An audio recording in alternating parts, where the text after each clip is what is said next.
What's happening? What's happening? What's happening? You already know what time it is. It's Thursday. It's time for that bird cage. But before we get started, you already know how we get out here.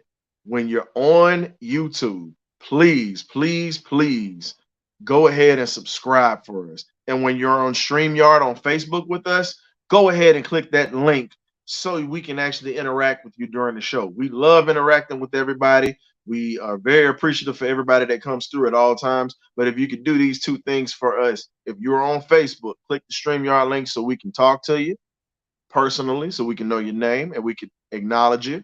And then if you're on YouTube, click that YouTube link, hit the subscribe button and hit that like button. Help us out a little bit so we can keep bringing you the content. We got a hot one for you tonight. We'll see you in a minute.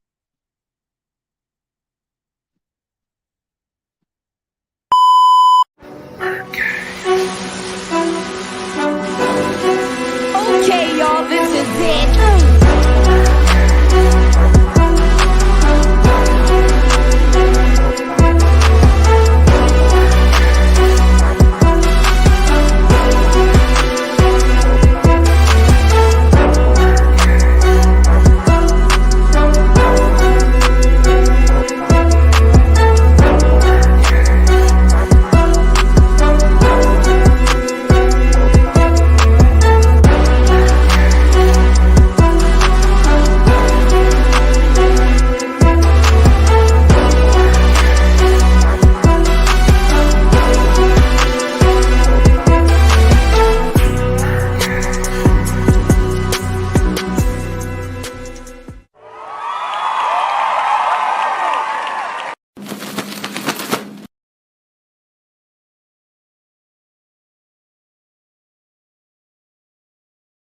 What's going on? What's going on? What it do? You already know what it is, man. It's your boy Ryan Walker, but most folks know me as the historian. Always trying to make sure we educating folks on this beautiful Thursday, or as we do every other Thursday. So let's get to it. First off, congratulations to all college graduates. We've had a lot of commencement ceremonies going on, and also congratulations to the high school graduates. A lot of folks have been getting that sheepskin as they actually used to make that paper out of, but now we use cheap carbon copy imitations of that. But congratulations to those who have put in the work to earn their degrees, their diplomas, and now it's on to graduating in life, which we're going to graduate to this show, talk about a couple of topics that could possibly affect the Falcons in either graduating or receding. But before we get started, I got to bring in my right-hand man, my partner, my main man, Killian K. Worthy, better known as Clutch. What it is, what it do, BirdCage, good to be in the building. What's going on, brother? Told you, have you said, like, share, subscribe on YouTube, BirdCage LLC. I want to go ahead and reiterate that. Get there and go ahead and subscribe because we're going to have a lot of content coming for you guys and ladies and gentlemen out there that are keeping your eyes peeled to us. We got a lot of things in store this upcoming season that's going to be great and in the works. Giving a shout out to all graduates, man. Like you said, I'm going to piggyback off of that. Congratulations, and keep on pushing and keep going forward in life. Also, anybody out there want to send me a birthday shout out, I'll take it. You know what I'm saying? It's birthday weekend, BirdCage birthday weekend. So that is what it is. Gemini season. Just put it out there. Go ahead. Hey, man, we're going to get to that. Go ahead and get started. So, we got somebody who showed up on time tonight. Who's that? Our man, Graybeard. He is on time tonight. Real. What it is, Graybeard? BirdCage. Bird. What's going on with you doing? What's up? Good to see you. Share my you breaking up. Let's get that mic right. Hold on. You're breaking up a little bit, man. What you got? I don't know. You don't know. Well, we already know what it is, man. So, welcome to the cage tonight. We're going to get to it. And shout out to our man, Ant, that's in the building. He shouted us out. What's going on, family? He's on the YouTube side of the house tonight. What's going on, RJ? What's going on, Cam? What's up? Oh, everybody in the building, I appreciate it. Glad to have. Hey, look, tell a friend, tell a friend. Go ahead and share this thing. Share this thing to everybody. This Birdcage fan that's a fan of the Falcons. That even don't even know they're a fan of the Falcons. Go ahead and share it to them. Of course, of course. So let's get to it, man. Let's get right to it. We're gonna start off with something serious. Former NFL wide receiver Travis Randolph was found innocent. He is not guilty of murder. How do you guys feel about this, here, man? Well, Man, go ahead, Graybeard. the evidence. Oh man. I mean, if you look at the testimony from the crime, it was shaky. And then she at towards the about like that. I'm like, come on. Well, we got to look at it for what it is, man. It's one of those situations where that was just a messy situation from the jump. And justice, I think, prevailed and played out in that murder situation. It was basically self-defense for him. Basically self-defense for the brother. So hopefully, like I said, it sucks that loss of life happened in that situation. But at the same time, you got to look at it like this, man. It's either he wasn't gonna go home or they were gonna go home. So it was just one of those situations. And unfortunately, it all stemmed from foolishness. Yeah. So, as I said, prayers for the family that lost loved ones in that situation because that is, that's one of those things where you sit back and you look like, man, a lot of stuff could have been avoided.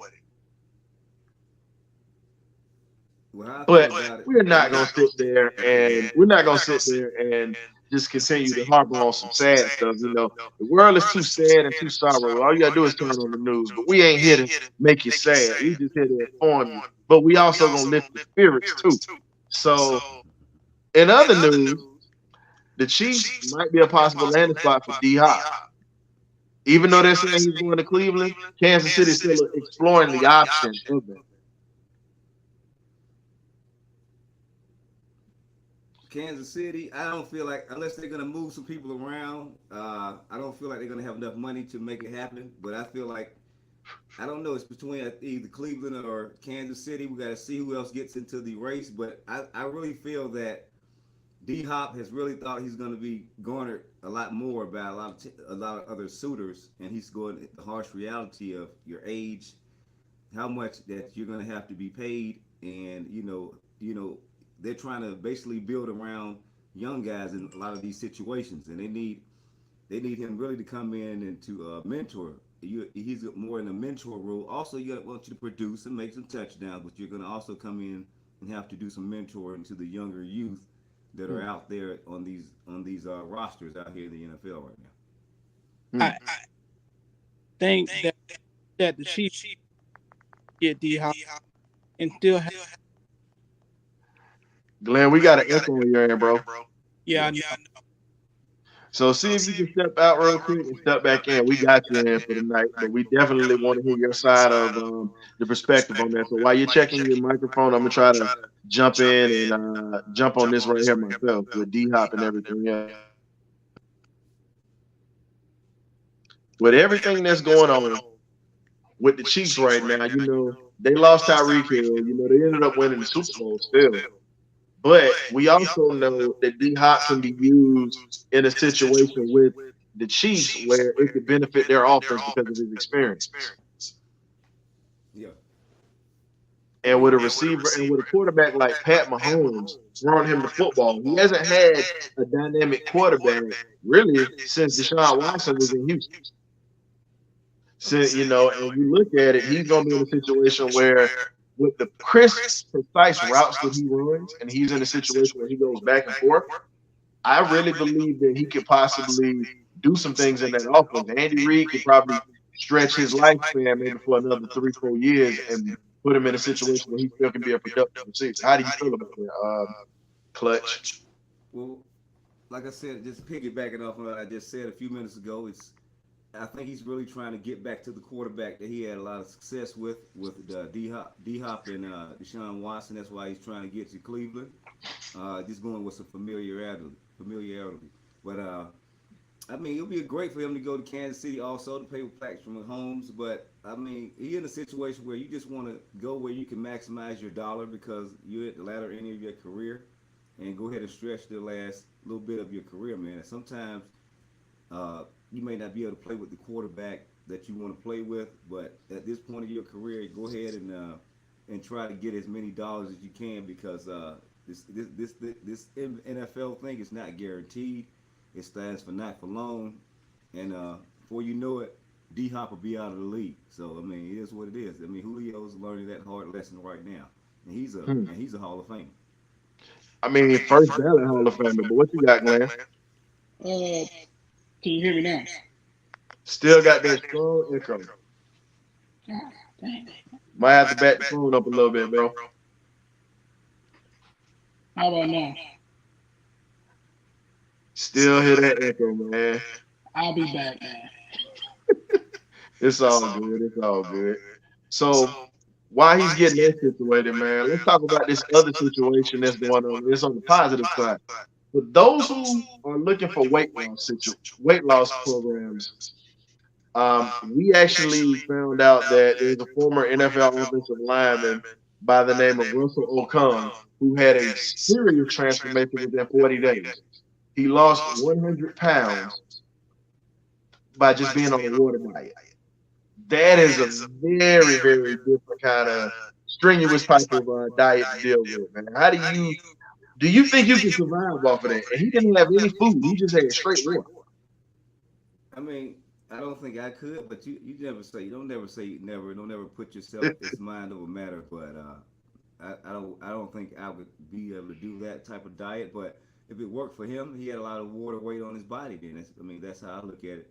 You know, from my wrestling days and cutting weight, he just had a lot of water weight on his body. So if it worked for him, and he's still healthy at this point in his career, his life, not his career, but he's retired. So I mean, the best wishes for Russell Okung, man. I mean, if it works for him, it works for him, and let's go.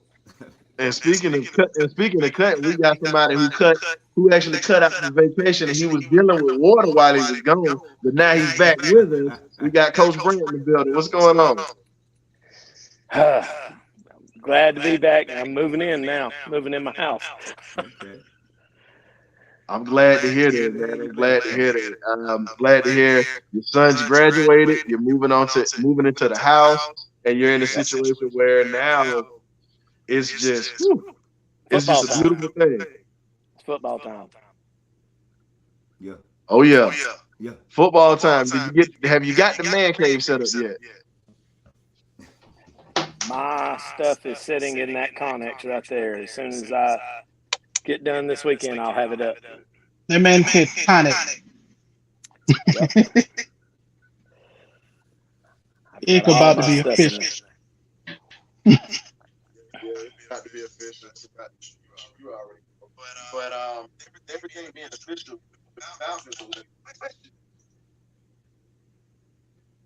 with the weight transformation that we're seeing, everything else that's coming. What do you guys think? You know, of these young guys trying different techniques to put themselves in situations where I can barely hear you now, Ryan. that is going to affect you later on.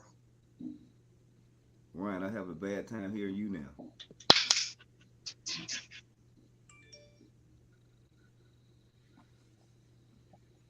So the question is this: how do you feel like it's going to help them later on?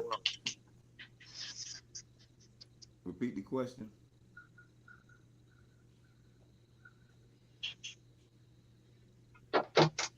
Talking about the young players. Yeah. How do you think it's going to affect the young players later?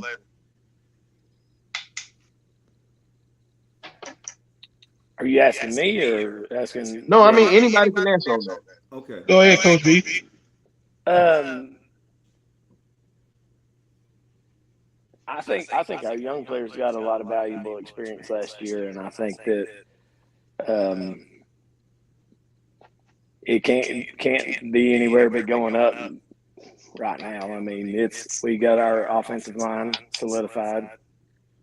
They've got confidence in the quarterback. The team seems to, and You got veteran leadership on the defensive line. You've got 2 proven cornerbacks. You got a proven safety. You addressed linebacker. So I think you're good at every level right now. Numbers. That is something. So